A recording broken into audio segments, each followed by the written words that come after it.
The basics of HTML. So what is HTML?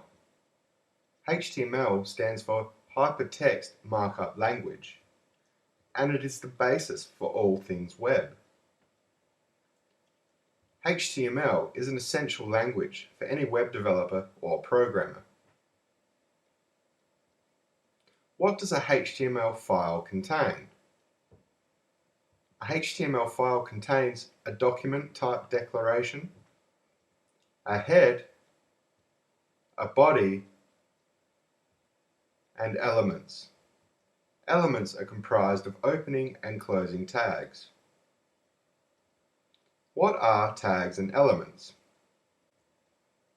As you can see, we have an opening div tag,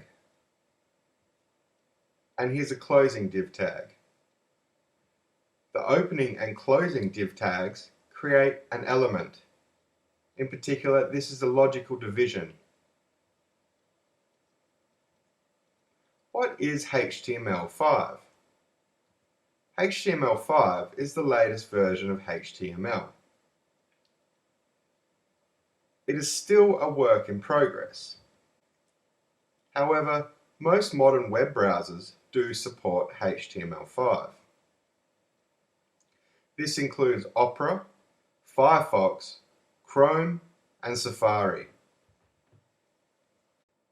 So why do we use HTML5? HTML5 introduces a lot of semantic elements.